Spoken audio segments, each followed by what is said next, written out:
class, this is Chapter 16, International Dimensions of Human Resource Management. Obviously this chapter is important because the world economy has become so global and so interlinked across the globe. So there's a lot we can learn from this chapter. Probably some of you will end up working in other countries, being expatriates, or at least working for multinational organizations. So let's see what we can learn from each other, from Cassio, and I found a few points that I wanted to emphasize about this topic as well. One thing I do want to emphasize is that it's kind of amazing how high a failure rate expatriate assignments have. So both getting the work done over there successfully, high failure rate on that once you send one of the managers overseas, and then also high failure rate on keeping the expatriate when you bring them home. So we'll talk about a couple items related to that. It's kind of reminds me of when we talk about mergers. When two organizations merge, it is extremely difficult to pull off a successful merger. They have a high failure rate, and this seems to be similar with expatriate assignments. So we certainly want to learn everything we can about this, particularly if you're going to become an expatriate or you're in an organization that's going to expand overseas or send someone overseas. This would be something good to spend quite a bit of time on up front, investigating best practices in the research, because organizations aren't using the best practices, and it is resulting in outcomes like ineffective expatriate assignments and high turnover rate after bringing the expatriates home, after they've collected all that knowledge about how to do business overseas, knowledge that we say is very important for high performers and high potential, yet we oftentimes lose that hard-won knowledge the expatriate gained once they come back, get dissatisfied with their situation in the home organization, and leave to go work for a competitor. So this is, as I said, an area where it's important to identify and implement best practices. One subtopic related to expatriates is international compensation seems to be very complicated. So figuring out how much to pay an expatriate who's working in another country, it is tricky. And so we don't need to belabor that. Most managers that take this class are not going to be figuring out how much somebody should earn in another organization, but just think it would be helpful to know that this is a complex area, this international compensation, but there are consultants who can help with that, and there is also software that can help with that, so you might investigate both. Certainly you want to do your homework and find out the consultants who have a good track record and good customer satisfaction and truly do know what they're talking about, and do the homework on software as well for international compensation. I suspect that like with a lot of things, consultants, even within this subset of international compensation, that's a pretty broad area. So I bet that there are experts on international compensation for Asia, or maybe even subsets of Asia, that might not be the best or most knowledgeable about, for instance, international compensation in Africa or Europe. So certainly some of what they've learned would be transferable, but again, I think I'd be pretty cautious about who you would hire to help decide what an expatriate would earn during this overseas assignment. But it is an important topic because you certainly don't want that expatriate that's undergoing this kind of rigorous and stressful assignment to another country and dealing with adjusting to this overseas environment, worried about their pay. But at the same time, you don't want to overpay that individual. All right, shift gears a bit. Wanted to point out that in working with global partners, there are many opportunities for misunderstandings. So, in other words, if you're an expatriate or your organization is expanding overseas, you'll be working with people in that other country, these global partners. And there's a lot of opportunities for misunderstandings. And each party, you and the global partner may be projecting your hopes on the other party, hopes not grounded in reality, right? So have you ever experienced that in life where you hope for something, so you kind of tune out cues that you're picking up on because you really want this one particular outcome, so you're projecting what you want and not paying attention to the signs or cues that you're getting that are saying that you might get something different. So hoping for what you want, and this happens on both sides, so we have to be kind of careful to really set aside some of these hopes or outcomes that we're hoping for, and looking at the facts, what's happening on this international assignment. So this, I think I need to be a little bit clear here, and I'll give you an example.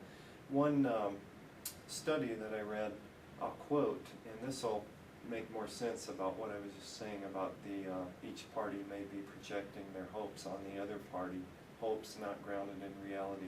So this study said that appearances can be deceiving, especially in developing countries. Some people who deport themselves like successful business people are more about style over substance, pay more attention to what people do than what they show. So this study was focused on Vietnam in particular. A lot of organizations are expanding to Vietnam because there's a fairly educated workforce there and low wage rates.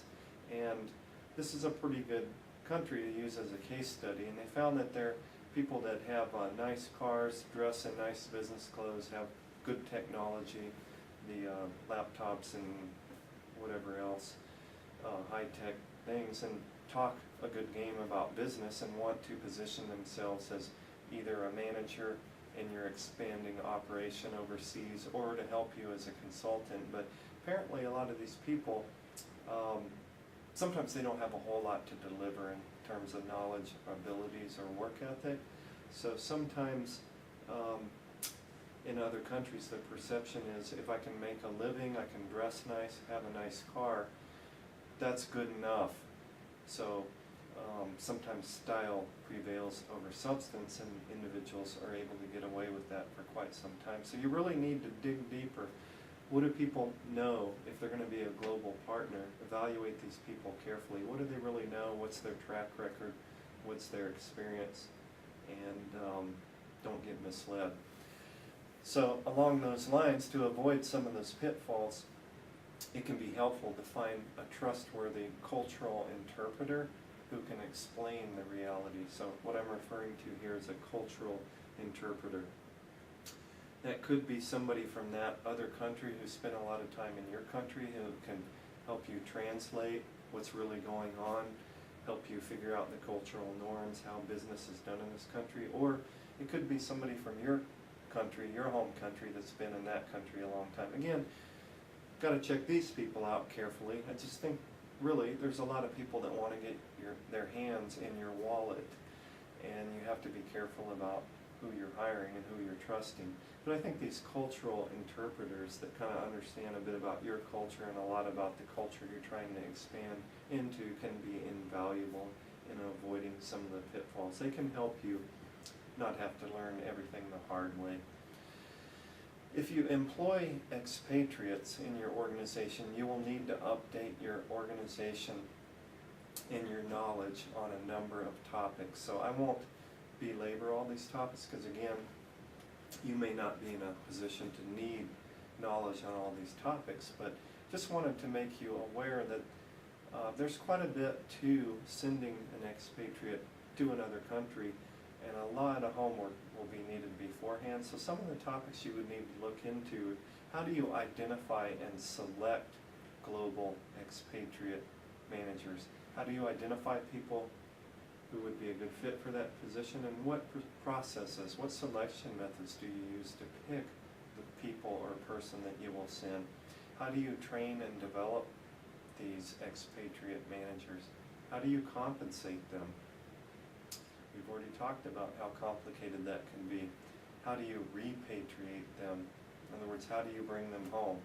You don't just buy them a plane ticket and bring them home. We'll talk about in a moment how difficult it seems to be for expatriates to readjust to the returning home. There's kind of a reverse culture shock in many instances.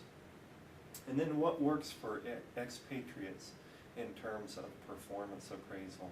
So there may have to be some adjustments made in terms of performance management. So quite a few things to think through before, during, and after an expatriate assignment. Because repatriation, or that adjustment once the expatriate assignment is done, I'd like to spend a bit of time on that, on repatriation. Seems to be a huge challenge. Organizations lose a lot of the people after they bring them home. They disturbingly high percentage of the time, the expatriate manager will leave the home organization after returning home. So organizations are still not doing enough to help expatriates readjust to the home country. That much is clear. They're not doing enough. If you want to retain an expatriate, you better do an all-out effort. So again, we need to look into best practices and follow up and implement those best practices, because we're swimming upstream, to use slang. We're really fighting against the odds here to have a successful repatriation. That's why I'm saying we need to do an all-out effort. It will be important to have a career development plan for expatriates that articulates how the international experience will be incorporated in their future career plans. So certainly before they go and then after they return. What did this expatriate assignment that I agreed to do that was stressful and challenging, how is that contributing to my career development? How does that fit into my career plans? What's next for me? Maintaining communication channels with expatriates is essential for repatriate assimilation and adjustment. So while these people are gone, maintaining regular channels of communication is essential. That will help reduce some of that reverse culture shock when they do return home, because things do change in the home organization while they're gone. And if we can minimize some of the confusion and surprise when they return back through these clear communication channels, we should. Some of the writers talk about connectivity mechanisms. Connectivity mechanisms is the term that helps keep the expatriates in touch and informed while they're on this assignment. So you could certainly look into that and maybe do a keyword search around that term, connectivity mechanisms, if indeed you are going to have an expatriate manager in your organization. And then one common problem is failure by the organization to utilize the expatriates' newly acquired international skills. So they've come home, they've done all this learning, they've got all this intellectual capital now on how to do business in other countries. How are we going to use that? So most people do want a skill that they've developed to be used. It'd be a little disappointing otherwise. And this is a pretty hard-won set of knowledge that these expatriates have gained. If they've managed to perform successfully on one of these overseas assignments, it's pretty easy to imagine that they would expect to see these skills utilized in some way. Maybe not immediately, but to at least not feel like all that knowledge and work that they did was lost or a waste. In other words, okay, that was fine, we opened the plan over there, but while I was gone, my peers were advancing in the organization. I was more or less forgotten, and all that knowledge I have doesn't seem to have a use back here in the home country. We don't want that perception. So a lot of things to think about, before expanding into another country, and not something to do lightly, certainly. So I think as MBA students, and hopefully from taking this course, you now have a lot better understanding of some of those challenges, and therefore you would be able to deal with those challenges of the international assignments, overseas assignments, repatriation, much more effectively than people who haven't had a preview about some of these issues.